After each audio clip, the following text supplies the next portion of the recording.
안녕하세요. 뜨는 아침 묵상 배용호 목사입니다. 오늘은 사사기 3장 9절 10절 말씀입니다. 이스라엘 자손이 여호와께 부르짖음에 여호와께서 이스라엘 자손을 위하여 한 구원자를 세워 그들을 구원하게 하시니 그가 곧 갈렙의 아우 그나스의 아들 온니엘이라.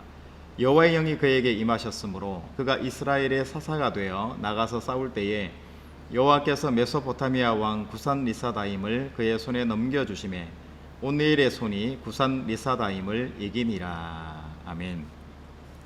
오늘은 첫 번째 사사 온니엘에 대해서 함께 말씀을 묵상하겠습니다. 오늘 사사시대의 첫 번째 사사인데요, 그 이름이 온니엘입니다. 갈렙의 동생의 아들이니까 사촌지간이죠. 그리고 이 사람에게 하나님의 영이 임해서 이 사람이 사사로 부름을 받았다, 이렇게 성경에서 기록을 합니다. 그러면 온니엘이 사사를 지냈던 이 시대는 어떤 시대인가 우리가 한번 생각해 볼 수 있는데요, 사사기 2장에 보면은 이 이스라엘 백성들이 하나님의 말씀을 듣는 것을 싫어했다라는 기록이 있고요, 또 우리 3장 말씀에 보면 여호와를 멀리하고 여호와를 기억하지 않았다라는 말씀이 있어요. 여러분, 이 두 말씀이 이야기하는 것처럼 이스라엘 백성들이 가나안 땅에 이제는 유목민의 그런 모습이 아니고 정착하는 농경민의 모습으로 변모해 가고 있는 거예요. 그뿐만 아니라 이제 농경민으로서 바알과 아세라 신을 섬기는 가나안 사람들과 친분을 쌓아가기 시작하는 거예요. 여러분 그렇잖아요. 농사를 짓는데 이스라엘 백성들은 실력이 없어가지고 농사를 지어도 조금밖에 수확 열매를 맺지를 못하는데 그 사람들은 많은 열매를 맺거든요. 그러면 당연히 어떻게 하면 그렇게 농사를 잘 지을 수 있나? 여러분, 유목민이 바로 농사를 잘 짓지 못하잖아요. 그래서 노하우가 있고 잘하는 사람들에 의해서 물어보게 되는 거잖아요. 어떻게 하면 농사를 잘 지을 수 있고, 어떻게 하면 많은 열매를 얻을 수 있고, 어떻게 하면 아이를 많이 낳을 수 있는가? 그 방법이 뭐냐라고 물으니까 가나안의 바알과 아세라 신이 주는 그 풍성함을 내가 그대로 받아들이고 내가 삶 속에서 농사 속에서 적용을 하면 된다라고 이야기하니까 이스라엘의 많은 백성들이 이 농경의 사회 속에 적응하기 위해서 바알과 아세라 신을 많이 적용하고 받아들였다는 이 시대적인 이야기가 있는 거죠. 여러분, 이렇게 한번 생각해 보시면 될 것 같아요. 하나님은 하나님의 뜻과 약속이 뭔가를 우리가 잘 모르는데 하나님이 보여주실 때 우리가 알잖아요.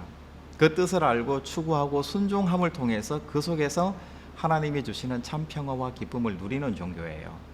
그런데 이 바알과 아세라 신을 믿는 가나안의 종교는 예를 들어서 내가 비가 필요해요. 그러면 비를 내리게 하는 방법이 있습니다. 내가 농사를 잘 짓고 싶어요. 그러면 풍성하게 농사를 잘 짓고 곡식수가 많아지는 방법, 구체적인 실사례들이 있는 거예요. 내가 자녀들을 많이 낳아야 된다. 그럴 때 많은 자녀들을 낳을 수 있는 구체적인 방식과 방법이 있는 거예요. 여러분들은 어떤 종교가 좋으세요? 내가 기도했더니 비가 오고, 내가 공부했더니 또 기도했더니 출세하고 원하는 대학에 합격을 하고 내가 원하는 많은 돈들을 얻게 되고 내가 많은 연봉을 받게 되고, 이런 게 훨씬 더 유리하고 우리 삶 속에서 좋잖아요. 여러분, 우리도 마찬가지입니다. 현실을 살아갈 때에 우리 한국이라는 사회 자체가 자본주의 사회고 뭔가 많은 것들을 누리고 얻고 또 황금 만능의 시대를 살아가고 있잖아요. 그래서 성공했냐 못했냐, 나라는 한 인격 자체를 평가를 할 때 돈이 많냐 적었냐, 연봉을 얼마나 많이 받느냐, 얼마나 실력 있게 살아가는가, 능력이 있냐 없냐, 돈이 많은 부모냐 아니냐, 이거에 따라서 자꾸만 사람 자체를 평가를 받게 되잖아요. 그러니 당연히 우리는 황금 만능에 집중할 수밖에 없고 그 능력을 갖기 위해서, 실력을 갖기 위해서 죽도록 일하고 열심히 공부하고 노력하는 것, 이렇게 살아갈 수밖에 없는 세상이 되었잖아요. 이스라엘 백성들이 그렇게 살아가지는 거예요. 효율에 따라서 내가 구하면은 바로 자판기처럼 뚝딱 떨어지는, 그게 실패한다 할지라도 그런 종교의 형태가 좋고 기쁜 거예요. 여러분, 그런데 하나님께서 심판하시잖아요. 메소포타미아 왕 구산 리사다임에 8년 동안 조공을 드리고 지배당하게 하시는 거예요. 여러분, 구산 리사다임 메소포타미아 왕이라 그러니까 어디에 있는 왕인가 이렇게 생각하는데요, 가나안 지역에 있는 왕이 아니라 가나안 동쪽 저 북쪽에 있는 다른 이방 나라에 있는 시리아 나라에 있는 왕 이름이 메소포타미아 구산 리사다임이에요.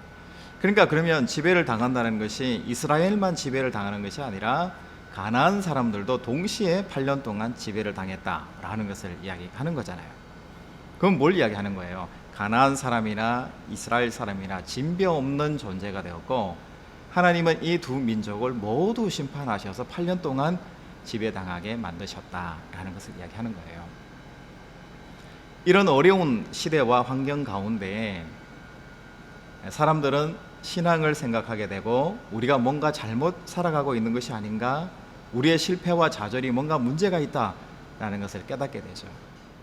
그러면서 갈렙을 떠올리게 되고, 갈렙의 그 신앙을 본받아야 된다라는 그 DNA가 있으니까 찾아보니까 그 갈렙의 동생 그나스의 아들인 온니엘이 정말 하나님의 신앙을 잘 지키고 살아가는 사람인 거죠.